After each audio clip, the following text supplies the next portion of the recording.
అండి ఇవాళ మంది పచ్చిమిర్చి దొండకాయ రోటి పచ్చడి ఎలా చేయాలో చూద్దాం. కడాయి పెట్టి పచ్చిమిర్చి ఈ విధంగా ఒక 50 గ్రాముల మోయినంగా కడిగి కడాయిలో వేయండి.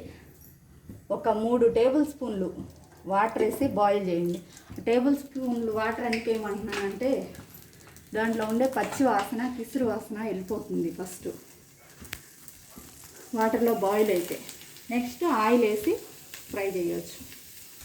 వాటర్ ఈ విధంగా బాయిల్ అయిపోయిన తర్వాత అండి ఒక 2-3 టేబుల్ స్పూన్లు ఆయిల్ వేసేసేయండి. లో టు మీడియం ఫ్లేమ్లో ఫ్రై చేసుకోండి. పట్ అనేది బాగా వేలేస్తాయి. ఇప్పుడు మన కారం కావాలి అనుకుంటే కొంచెం దొండకాయలు వేసుకోవచ్చు. మేము కారంగా తింటాం కాబట్టి దొండకాయలు కొంచెంగా వేసాను. ఒక 6 పీసెస్ కట్ చేసి ఈ విధంగా అదే ఆయిల్లో పచ్చిమిర్చితో వేసేస్తే బాగా ఫ్రై అయిపోతాయి.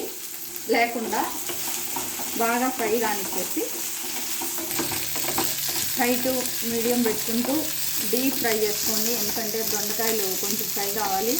అందుకోసంగా పచ్చిమిర్చి దొండకాయ బాగా ఫ్రై అయిపోతే టేస్ట్ బాగుంటుందండి. ఈ ఫ్రై అవడంలోనే మనకి మంచి టేస్ట్ వస్తుంది పచ్చడి. ఈ విధంగా ఫ్రై అయిపోనిచ్చేసి పక్క తీసి అదే కడాయిలో మళ్ళీ ఒక 2 టమాటోస్ వేసేసి బాగా స్క్వాష్ అయ్యేదాకా ఉడికించుకోండి.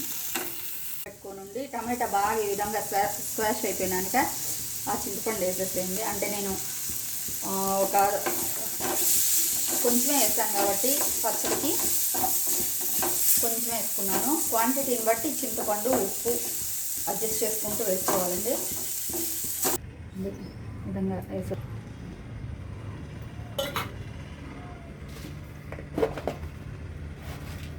తగినంత ఉప్పు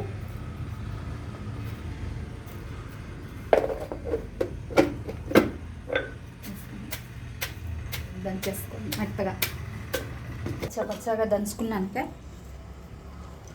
తెల్లగడ్డలు వేసేసేయండి. ఎందుకంటే తర్వాత తెల్లగడ్డలు మెదగవు, అట్లే గడ్డగా ఉంటుంది. అందుకోసం వేసి దంచేసుకునేసి మెత్తగా మెదిగాక పచ్చిమిర్చి దొండకాయది మనం వేసి పెట్టుకున్న టమాటాలు వేసేసేయండి.